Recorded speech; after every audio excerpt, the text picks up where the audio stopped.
Judd's Hockey Show. Like, there's no way a guy, X, gonna get into that position to get hurt if he does not get held up. He's too big, he's too strong, he's going to go through that and or be in a position. And he gets grabbed, and they talk to us that he got just pushed, and it just doesn't make any sense. It just, it's frustrating that a guy gets hurt on a play like that obviously is an illegal play. Judd's Hockey Show. Dean Evason, Wild coach, upset. So if we could go flashback Declan Goff and say previously on JHS, I think that the camera would show a couple guys smiling and regaling you with stories of great hopes for this hockey team, and me telling you not to fear a couple losses at the time, and us being very optimistic. Well, there's been a plot twist thrown in here now. Where to start? We'll start here. COVID has canceled 3 of the last 5 games that the Wild has played. In the meantime, the games that they have played, Buffalo and Dallas, they lost a stinker to Buffalo 3-2 in a shootout at home. And then Dean Evason was talking after their 7-4 loss on Monday, in which, with Jared Spurgeon already having been re-injured lower body, Declan Goff, in the Sabres game and out for an undetermined amount of time, we now add Erikkson Ek to the mix with what sounds like a shoulder injury, upper body, and he is going to almost certainly, in fact, I would say both of them are going to miss the January 1st Winter Classic against the Blues. And so suddenly the Wild has a 4-game losing streak. They've lost 2 absolutely huge players. And the next time they're supposed to play now, because their Thursday game against the Red Wings was canceled I should say postponed due to COVID, is Monday in Winnipeg, when the league is set to resume from a longer than scheduled winter break that was caused by COVID. The problem is, as of right now, going back and forth over the border in Canada because of COVID has become extremely difficult. So we're not even sure that the Wild is going to play on Monday. Other than that, Declan Goff, everything is hunky-dory. Yeah, it's raining at pours right now, not just for the Wild, but for nearly everyone in the NHL. And you knew eventually that the Wild were going to face some type of adversity. I mean, I'll say if the NHL is going to do this little pause for the season because of COVID and the holidays, no better time to get healthy and not be, losing players to more injuries or trying to get players more healthy in Spurgeon and X. So, unfortunately, yes, those 2 players have been key cogs, and the Wild have been on a bit of a skid here. But I actually would say I can make the argument that a pause is good for this Wild team right now. I think they need a pause. They need to refresh and just get healthy, and hopefully everyone's staying safe and they're able to get that Winter Classic going. I'm going to the game. So selfishly, I want the Winter Classic to happen, not just because the Wild are in it. I'm going to the game as a fan. I don't know if you would be covering it in press row, but I'm going to go there as a fan. My brother is coming into town. I'm sure we'll have very overpriced domestic beers, and we won't be making asses of ourselves at all at Target Field. But I'm looking forward to that game. But for the Wild's sake, I think, honestly, the pause is a good thing for this team. I think the pause would be a great thing if the pause were what it was supposed to be. I think the problem is the stops and the starts and the lack of practice time. And now the team is completely off. They need some work. If they were about to get Ek and Spurgeon back, I'd say, yeah, sure. Take some time off. Get healthy. But those both look like they could be long-term problems. And the Wild was on a nice roll here. Now they're not. And you would like to have had them have a chance at least tomorrow night against Detroit to break out of that slump with a home win against a very, what I consider to be an exciting young Red Wings team. Mm-hmm. That's now gone. So, I don't see a big benefit to this pause because, one, you don't know when it's going to end because there's no guarantee that game against the Jets in Winnipeg gets played. And Sure. 2, because of how they started the pause now, you can't practice.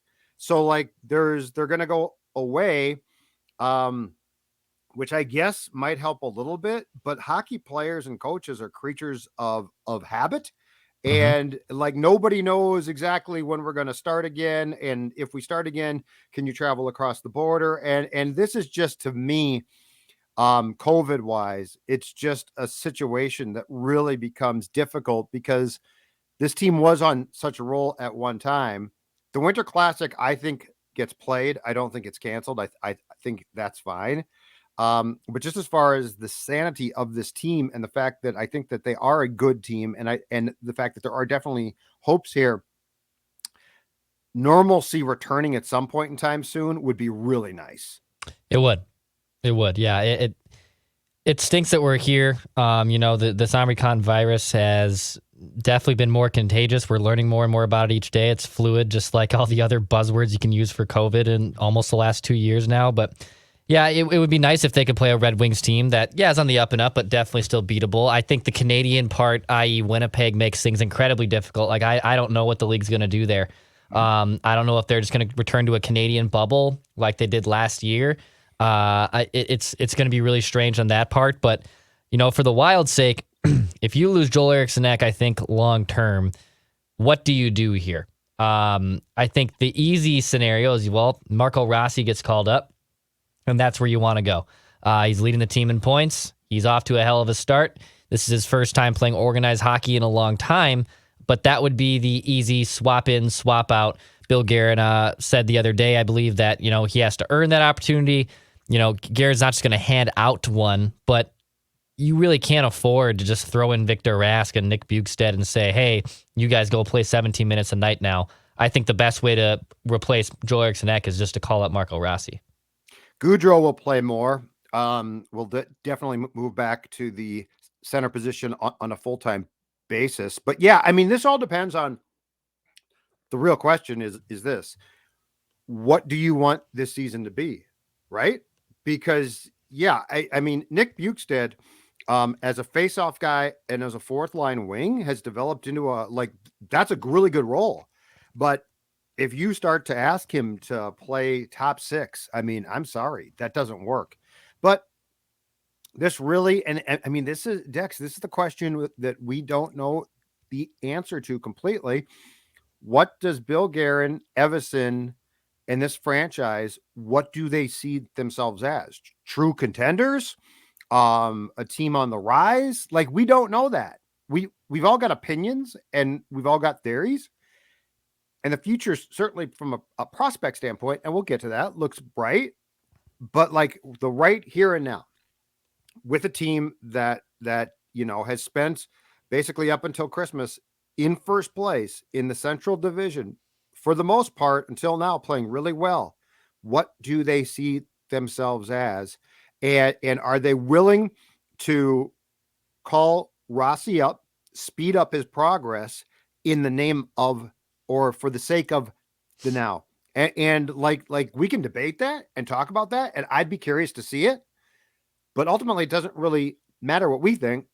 It matters what Bill Guerin and Evason think, and that's the thing that we think we sort of have ideas, but we certainly don't know completely. Yeah, I don't think there's any rush necessarily to make a panic move. They've lost some games here, but they've built the cushion, and that's what happens. And they're in swoon season. We thought the Wild would be able to avoid the swoon season, but that was just us, I think, also having our heads in the sky and thinking that because the Wild are off to such a great start and the vibe feels different that they won't hit a big swoon. But look, it's inevitable. You're going to hit a swoon. Colorado got off to a poor start this year. Now it looks like they're turning things on and they could potentially then be the sleeping giant that everyone thought they'd be. But if you don't make a move for Rossi and you just want to wait it out with Ek, that's fine. But if you continue to lose games and you're not the team you were without Ek, well, then you do have to make some type of move. You have to. Even with how the collection of group that help you get to 1 point, you have to be better than that. So, is that Thomas Hertl in San Jose? Maybe. Is that someone else that we haven't mentioned before? Who knows? But I'm curious what they do. If they indeed kind of just muddle the waters here, because they could play 500 hockey and still be fine. Over the next month, they could play because they built such a good cushion. But they can't get into a situation where they're losing back-to-back games and they're swooning again. That would be the dire situation you don't want to see. Well, and by swoon, we talked about what seems to be in the past the traditional Wild meltdown. Like, you knew that they were going to have rough stretches. That's natural.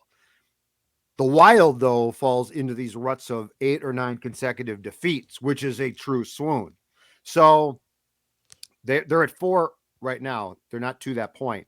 But that was what when we went through the schedule, and I think we started that exercise basically for the month of February, if I'm not mistaken, or March.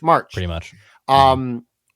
That was my fear of a swoon. It was like a literal 9 or 10 game meltdown here. So again, I'm curious to see if they can stop this, but I do think it would be easier to stop it if you were playing and practicing some.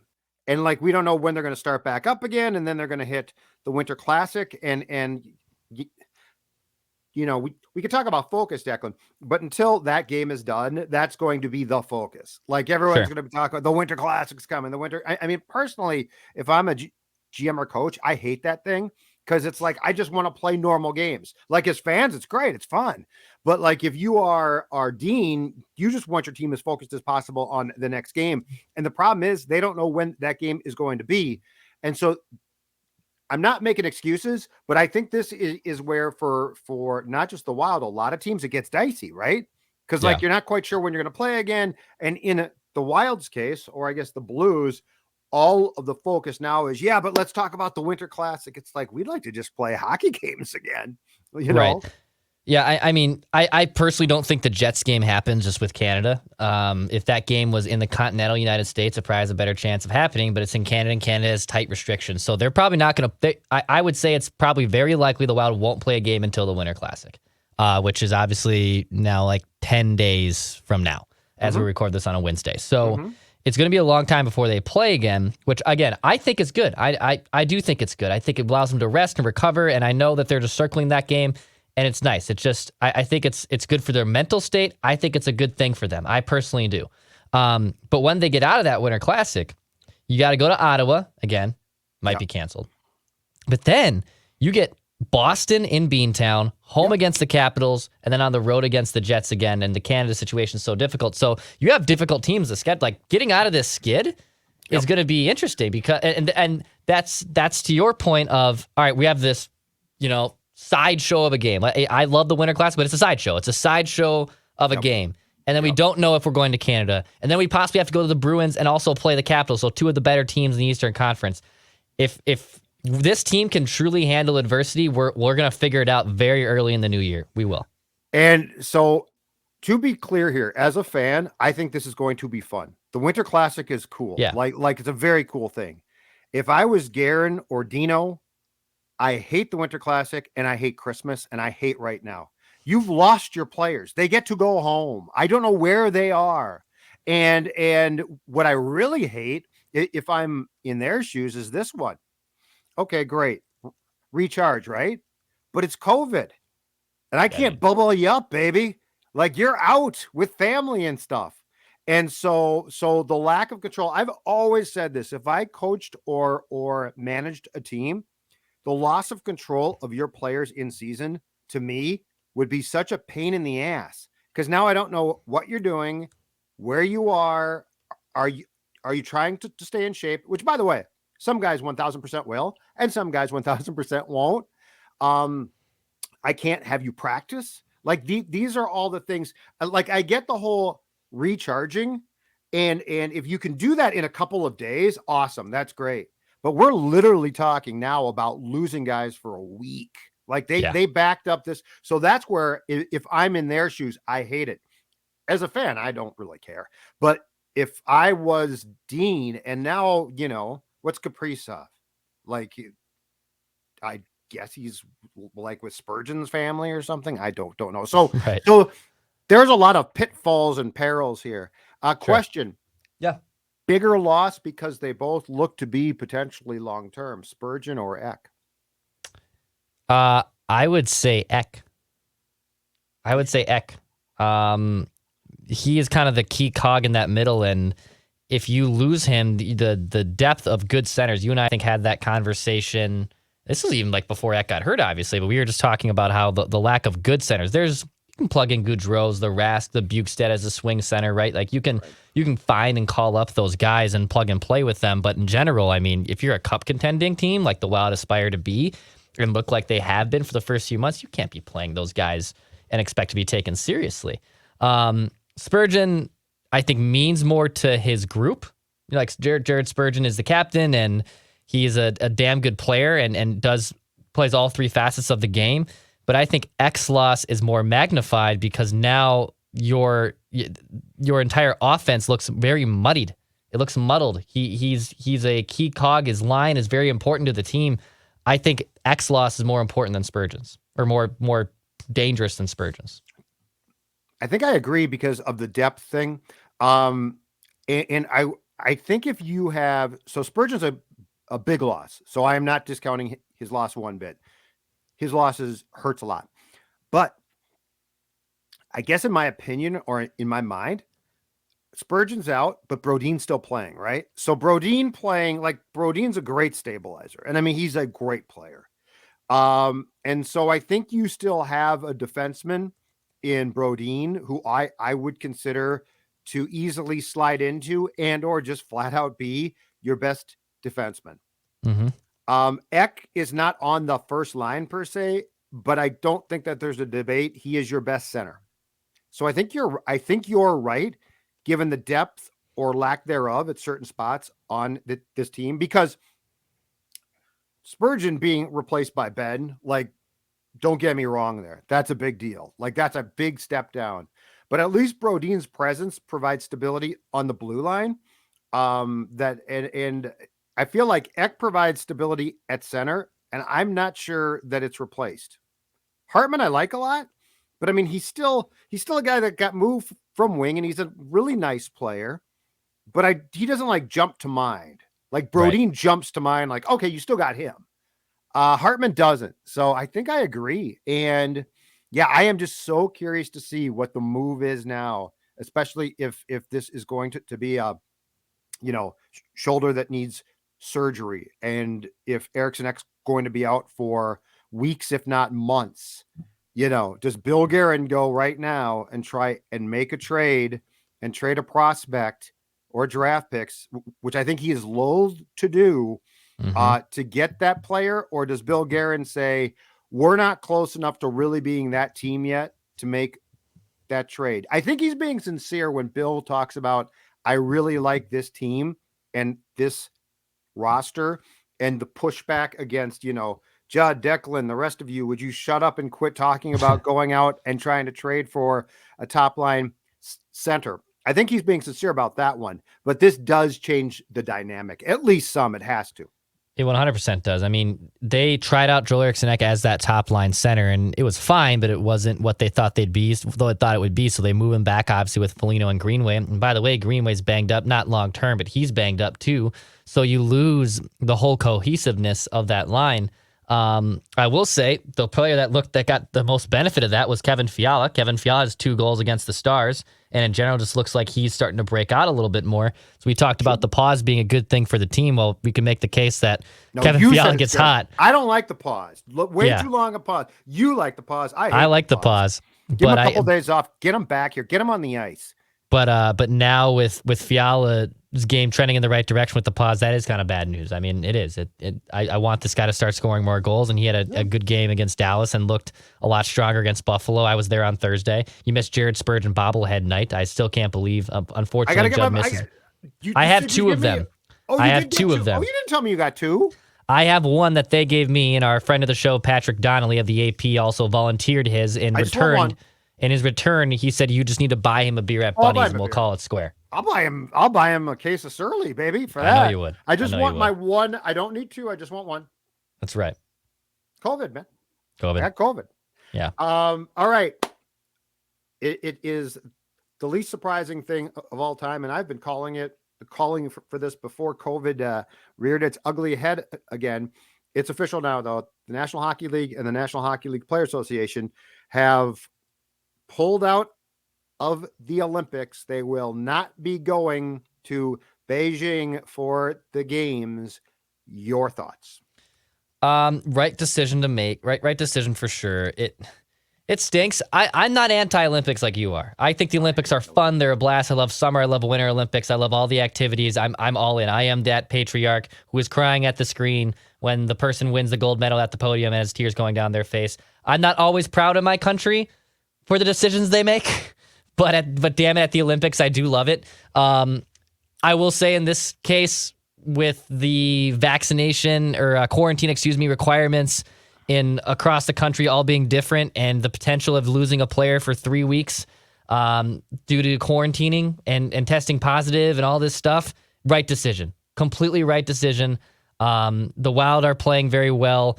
There's that weird pause in February. Does that mean also, like, are they going to realign the schedule? Yeah. Are they just going to? They're going to have to, right? So I think personally it's a good thing. I don't think it's a bad thing at all.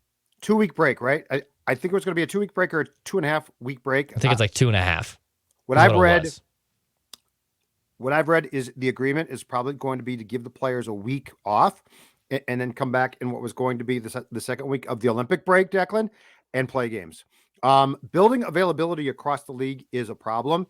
When the league did the schedule that had the players going to Beijing, what they told the teams was try and keep your building open just in case, but they didn't mandate it. And so some sites are going to have concerts booked and things booked. The X, I don't know. But basically what they're going to have to do is try and reschedule games, I think, in the second week of that break in buildings where the availability exists. Yeah, the Xcel Energy Center is legitimately one of the busiest arenas in North America for events. Because I did a story on this a few years ago, working for a different outlet, always wondering why. Because this has happened this year too. In October, when the NHL season starts, the Wild will have like stretches of 3 to 4 days off all the time, all the damn time, while everyone else is still playing. And then in March and February, it's a gosh dang sprint. I almost said something else. A gosh dang sprint to get through all these games in, and then you factor in the girls and boys state high school hockey tournaments that happen too, right? on March. Wrestling is there. It's legitimately one of the most chaotic buildings in the world. So I don't know what the Wild can do and what the Xcel Energy staff mostly can do to rearrange that. The Islanders had to play 12 straight games on the road before their barn was finalized and whatnot. I have no idea what they're going to have to do here. Because that arena is already usually filled up with concerts and events, so it might cause some huge issues for the Wild. Although, you know what? If they didn't give up the building during the Olympic break too much, it's not as bad. So they were scheduled to have February of this year. They were scheduled to play 3 games, and it looks like all on the road. But I wonder how much the building is booked. The second week of what was going to be the break decks was going to be Sunday, the 13th of February through Saturday, the 19th. So if the building is open for a couple of days there, they could definitely play games. And just to give you an example of why I'm glad they're out of the Olympic Games, they were going to have in March 1, 2, 3, 4, 5, 6, 7, 8, 9, 10, 11, 12, 13, 14, 16 games. 16 games. Now, the problem that they have now, though, is because of the delayed COVID games, I bet they're going to try and put those games in February. So this is a mess. I don't know. Yep. The poor person that makes the schedule. I don't care if that person gets computer help. I'm sure they do. What a complete mess. Here's my idea, though, Dex, because, a lot of guys are I wouldn't say that they're upset. I think they're saddened because the Olympic Games for players are important. It's, 2022, just about, right? I think, and this is not something that I'm the first to suggest, but the more you think about it, it makes sense. Mm-hmm. Put Olympic hockey in the summer games. Basketball is. I mean, that allows, and I know it takes away from the sexiness of the winter games, but if you want to have guys commit themselves to going and playing, the summer games makes more sense if it's going to be the top pros. Right. If it's not, screw it. I don't care. But I'm just saying, this is the only sport I know, Dex, like big time sport that just shuts the doors down. I guess the WNBA does too. But I'm not a big fan of shuttering your league in season. Right. What if they were to put, which I think would start with Paris in 2024. What if they were to put Olympic hockey in the summer games? Which, by the way, I'd watch. Yeah. I You'd wouldn't hate it. watch? Yeah, I'd watch it. I love the Olympics, so I'm all for it. But from the sanity of the NHL not having to pause their season and whatnot, I could get down with it. It does definitely, from the Olympic side, take away the lure of ice hockey at the Winter Olympics. So I can understand that's taking away Well, a big it sounds weird, yeah. It sounds weird, But but you I can get get used down to with it. it. And I I can think get you down get with used it. to it. Mm-hmm. And this is only if they take these guys. Like if they're like, now we can't, then that's fine. You know, if it's going to be amateurs, and if it's not going to be the best of the best, and it's going to be played in the winter games, I think I would prefer that it be like college kids, not Right. like, hey, I'm 37 years old and was playing in the AHL and just showed up. But as weird as that sounds, I think that you and me and the rest of hockey fans would quickly get used to basically watching the sport in the Olympics in like July. So Yeah, I wouldn't hate that at all. I think that'd be kind of a just a cool thought. idea. Just a thought. Yeah. All right, final thing. I know you don't care, but I do, and so damn it, this can be brief. But starting on Sunday, Boxing Day, correct? Yep. World Junior Hockey Championships in, I believe, Alberta start. This is, to me, the best hockey tournament going. It's the best of the kids, basically, but it's filled with prospects. The Wild has 6 prospects in the tournament total. I think the Red Wings have like 8 or 10. It's ridiculous. But here are the 6 prospects, and I want you to give me the name of the player who, if you can at least dip in, Declan Goff, and watch a little bit of some game, you'd be curious to see. I'm talking about the Wild's 2 first-round picks from 2021, their second-round pick from 2021, and then 2 second-round picks and a fifth-round pick from 2020. Here are the players. On Team Canada, 2 defensemen, Carlos Lambos and Ryan O'Rourke. Late addition to the U.S. roster, a defenseman, second-round pick in 2021 from Grand Rapids, Jack Pert, who I guess was a surprise subtraction, not being on, and now I don't know if it's because of COVID or what. He is.